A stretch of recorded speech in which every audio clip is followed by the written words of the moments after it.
John chapter 5. Jesus heals a lame man.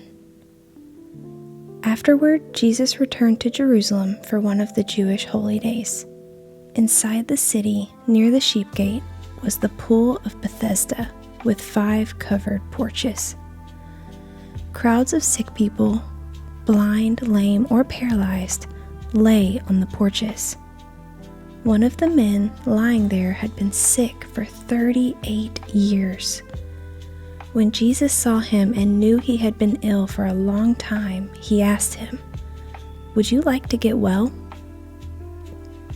"I can't, sir," the sick man said, "for I have no one to put me into the pool when the water bubbles up. Someone else always gets there ahead of me." Jesus told him, "Stand up, pick up your mat, and walk." Instantly, the man was healed. He rolled up his sleeping mat and he began walking. But this miracle happened on the Sabbath, so the Jewish leaders objected. They said to the man who was cured, "You can't work on the Sabbath. The law doesn't allow you to carry that sleeping mat." But he replied, "The man who healed me told me, 'Pick up your mat and walk.'"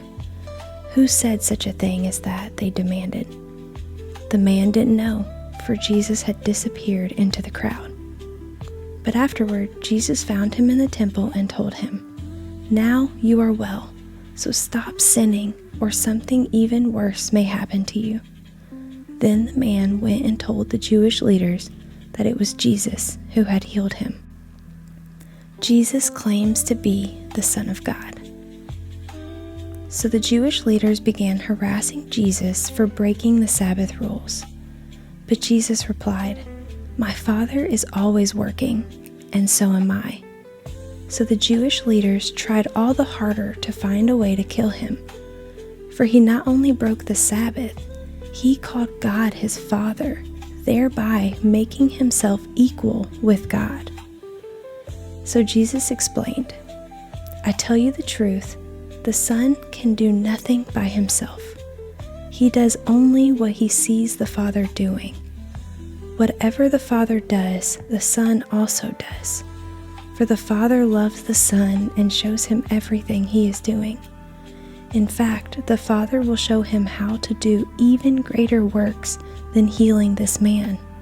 Then you will truly be astonished. For just as the Father gives life to those he raises from the dead, so the Son gives life to anyone he wants. In addition, the Father judges no one. Instead, he has given the Son absolute authority to judge, so that everyone will honor the Son just as they honor the Father. Anyone who does not honor the Son is certainly not honoring the Father who sent him. I tell you the truth, those who listen to my message and believe in God who sent me have eternal life. They will never be condemned for their sins, but they have already passed from death into life. And I assure you that the time is coming, indeed it's here now, when the dead will hear my voice, the voice of the Son of God, and those who listen will live. The Father has life in himself, and he has granted the same life-giving power to his Son, and he has given him authority to judge everyone because he is the Son of Man. Don't be so surprised.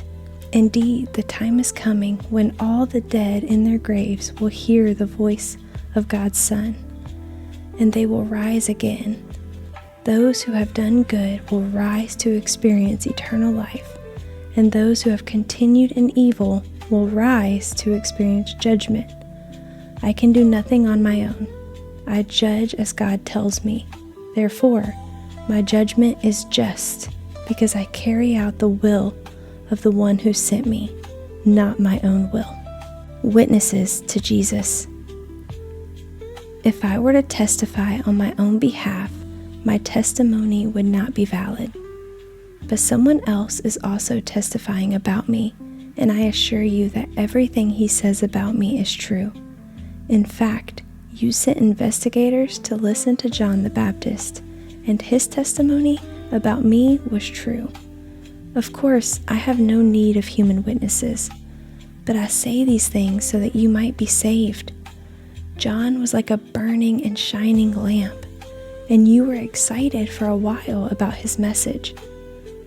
But I have a greater witness than John, my teachings and my miracles.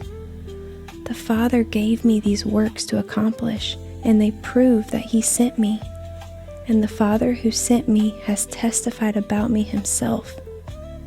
You have never heard his voice or seen him face to face, and you do not have his message in your hearts, because you do not believe me, the one he sent to you. You search the scriptures because you think they give you eternal life, but the scriptures point you to me. Yet you refuse to come to me to receive this life. Your approval means nothing to me, because I know you don't have God's love within you. For I have come to you in my Father's name, and you have rejected me. Yet if others come in their name, you gladly welcome them.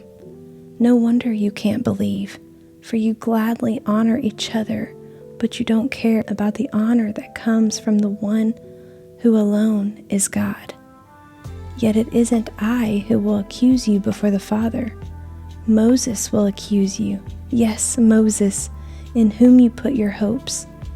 If you really believed Moses, you would believe me, because he wrote about me. But since you don't believe what he wrote, how will you believe what I say?